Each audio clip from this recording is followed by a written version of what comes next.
बिस्मिल्लाहिर्रहमानिर्रहीम अस्सलाम वालेकुम डियर स्टूडेंट। आज हमारा टॉपिक ऑफ डिस्कशन है एंटी सीरा। एंटी सीरा क्या होता है कि purified concentrated preparation of serum of horse rabbits actively immunized against a specific antigen. ये भी हमारे पास बेसिकली जस्ट लाइक वैक्सीन्स होते हैं, ठीक है, सीरम्स होते हैं जो एक्टिवेट होते हैं कि स्पेसिफिक एंटीजन के अगेंस्ट। इनके एडवर्स इफेक्ट हमारे पास क्या होते हैं कि immediate type of allergic reaction, urticaria, skin पे rashes, angioedema, respiratory distress, anaphylaxis, serum sickness, fever, rash, joint pain, ये सारी चीज़ें इनमें होती हैं।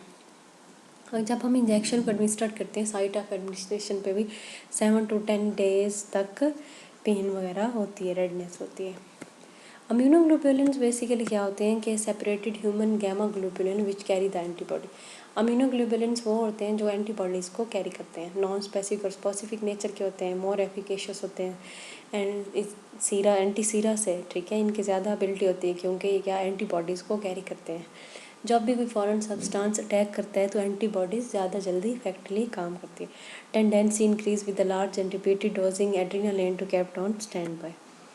एंटी सीरा की अगर हम बात करते हैं हॉर्स से, तो हमारे पास ATS, AGS, ADS, ARS वगैरह बनाए गए। अगर इम्यूनोग्लोबुलिन की बात करते हैं ह्यूमन के अंदर प्रोटीन जो होती हैं, normal human immuno gamma globulin, anti D immunoglobulin, tetanus immunoglobulin, rabies immunoglobulin, hepatitis B immunoglobulin वगैरह। अगर हम टेटनस की बात करते हैं, टेटनस इम्यूनोग्लोबुलिन क्या होता है ह्यूमन से, prophylaxis in non immunized person with contaminated wounds वगैरह। Efficacy is variable for treatment of clinical tetanus, prophylaxis वगैरह, थेराप्यूटिक। एंटी टेटनिक सीरम भी हमारे पास पाए जाते हैं।